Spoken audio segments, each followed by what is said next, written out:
Hello everyone, my self Reema Gupta. Welcome to Reema coaching classes. हम पढ़ रहे थे the fundamental unit of life.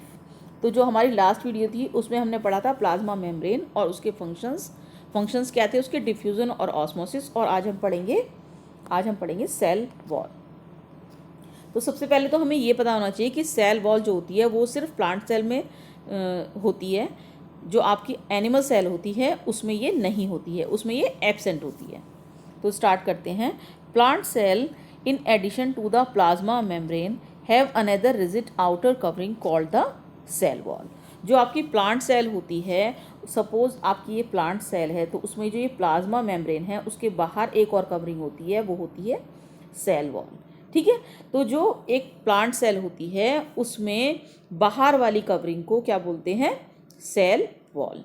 Outer covering को सेल वॉल बोलते हैं। ये बहुत ज़्यादा क्या होती है? रिजिड होती है, बहुत ज़्यादा रिजिड होती है, स्ट्रॉन्ग होती है, हार्ड होती है, पोरस होती है। और जो आपकी सेल वॉल होती है ना, ये होती है नॉन लिविंग। जबकि मैंने आपको प्लाज्मा मेम्ब्रेन का बताया था, प्लाज्मा मेम्ब्रेन होती है living. The plant cell wall is mainly composed of cellulose.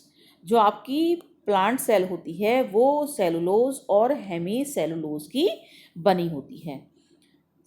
Cellulose is a complex substance and provide structural strength of plants. जो सेलुलोज होता है, हेमी सेलुलोज होता है, वो क्या करता है? वो किसी भी प्लांट को एक स्ट्रेंथ प्रोवाइड करता है, उसके स्ट्रक्चर को एक स्ट्रेंथ प्रोवाइड करता है। जैसे कि आप बाहर से पेड़ को देखो तो बहुत ही स्ट्रांग दिखाई देता है। वो किसकी वजह से दिखाई देता है? वो दिखाई देता है सेल वॉल की वजह से। और सेल वॉल किसकी बनी होती है? वो बनी होती है सेलुलोज की। तो आपको मैं एक सेल वॉल का डायग्राम दिखाती हूँ जिससे कि आपको क्लियर हो जाएगा कि सेल वॉल किस तरह की होती है। ये है डायग्राम सेल वॉल का। तो जो सेल वॉल होती है उसकी प्राइमरी वॉल ये होती है, सेकेंडरी वॉल ये होती है, और जो सबसे अंदर होती है वो होती है प्लाज्मा मेम्ब्रेन। ये वाली सबसे अंदर जो होगी वो होगी प्लाज्मा मेम्ब्रेन। जो आपको मेहरून दिख रही है ये है सेकेंडरी वॉल, और फर्स्ट बाहर की है प्राइमरी वॉल। जो सेकेंडरी वॉल और प्राइमरी वॉल है ये है सेल वॉल, और जो अंदर वाली है वो है प्लाज्मा मेम्ब्रेन। और जो सेल वॉल को आपस में जोड़ता है उसे कहते हैं मिडिल लेमा या प्लाज्मा लेमा। ठीक है, क्लियर है आपको उसका डायग्राम?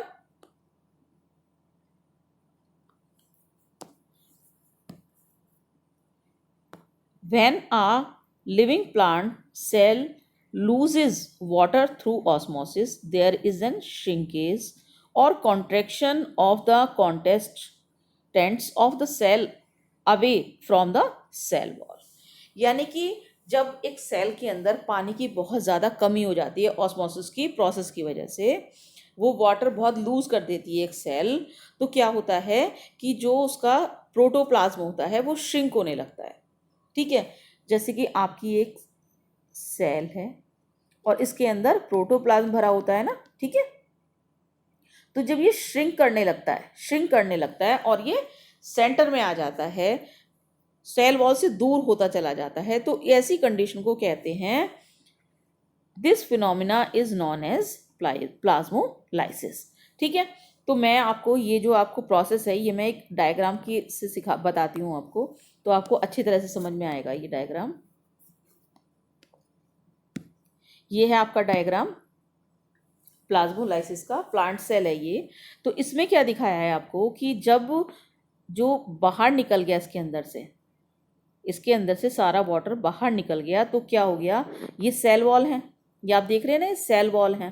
ठीक है, और जो इसके अंदर प्रोटोप्लाज्म भरा हुआ है वो दूर हो गया है सेल वॉल से। ठीक है, निकल गया ना। इस तरह से ऑस्मोसिस की प्रोसेस की वजह से सारा का सारा पानी जो है वो बाहर निकल गया है, तो प्रोटोप्लाज्म सेल वॉल से अलग हो गया है। तो इस जो प्रोसेस को कहते हैं प्लाज्मोलाइसिस। जो ये सेल है वो है प्लाज्मोलाइज्ड, यानी प्लाज्मोलाइसिस इसके अंदर हो चुकी है ये प्रोसेस इसकी। क्लियर है आपको? अब जो मैंने आपको बताया प्लाज्मोलाइसिस, ये आपको आराम से क्लियर हो गया होगा इस डायग्राम से। अब आगे चलते हैं। आपकी बुक में एक एक्सपेरिमेंट करके दिया हुआ है, वो मैं आपको समझाती हूँ ये कि प्लाज्मोलाइसिस होता क्या है। Mount the peel of a rhoeo leaf in water on a slide.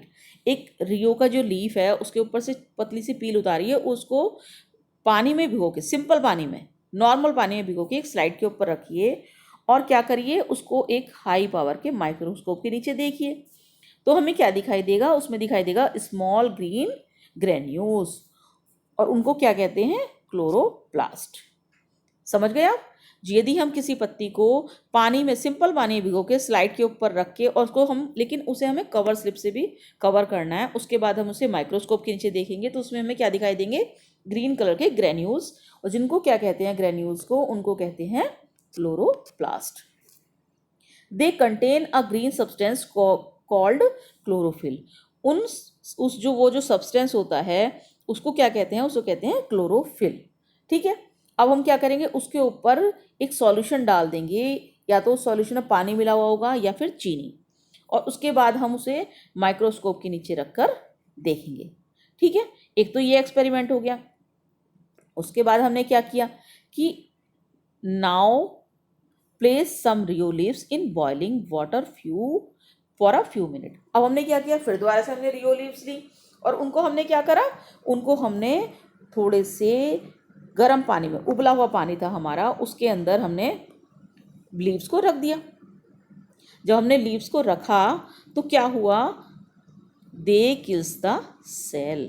उन्होंने क्या किया, उन्होंने सेल को मार दिया।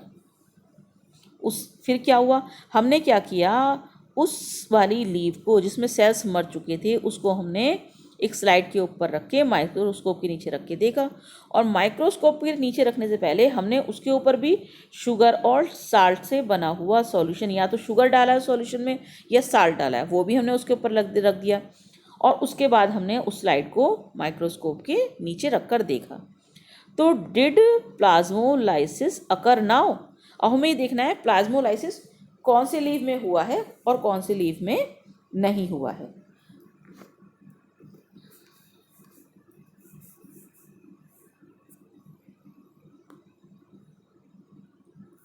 अब हमने क्या देखा, हमने देखा it appears that only living cells and not dead cells are able to absorb water by osmosis।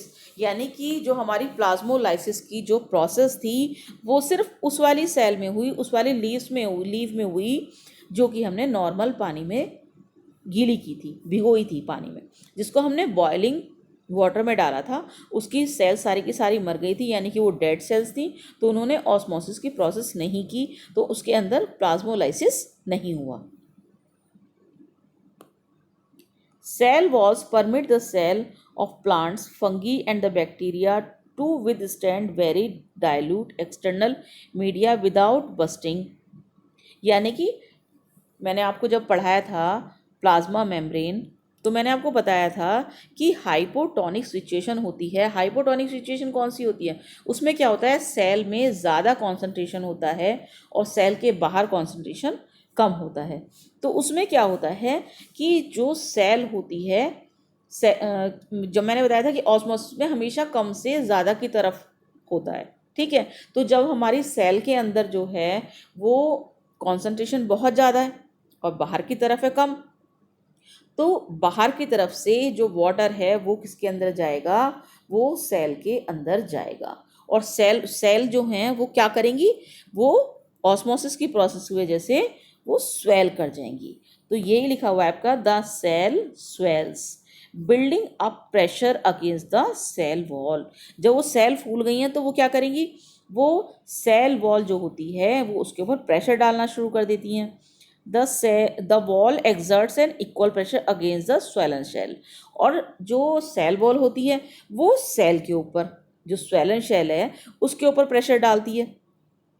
Because of their walls such cells can withstand much greater changes in the surrounding medium than animal cell।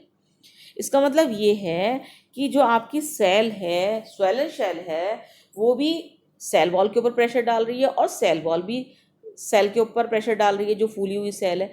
लेकिन उसके बाद भी, एक दूसरे के ऊपर pressure डालने के बाद भी इन सेल वॉल की वजह से हमारी जो सेल है वो इतनी स्ट्रांग हो जाती है कि वो अपने उसमें एनवायरनमेंट में, अपनी सराउंडिंग में सर्वाइव कर पाती है, एग्जिस्ट कर पाती है, जबकि एनिमल सेल में ऐसा नहीं होता, क्योंकि एनिमल सेल में सेल वॉल एब्सेंट होती है।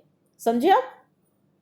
तो इसका जो मेन फंक्शन क्या है सेल वॉल का मेन फंक्शन ये है कि वो एक जो सेल होती है, एक प्लांट्स जो होते हैं उनको क्या करती है, एक शेप और साइज प्रोवाइड करती है, ठीक है, मैकेनिकल सपोर्ट देती है।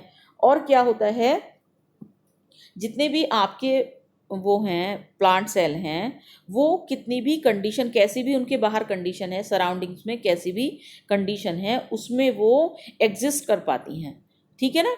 तो आज हमने पढ़ा सेल वॉल, और अगला जो हमारा वो रहेगा वीडियो, उसमें हम डिस्कस करेंगे न्यूक्लियस। और यदि आपको कोई भी क्वेश्चन है, आपका कोई चीज़ आपको क्लियर नहीं है, तो आप मेरे कमेंट बॉक्स में जाके मुझे कमेंट कर सकते हैं। जो हमारा वीडियो होगा नेक्स्ट वीडियो, उसमें मैं आपके सारी क्वेरीज को सॉल्व करूँगी। तब तक के लिए बाय।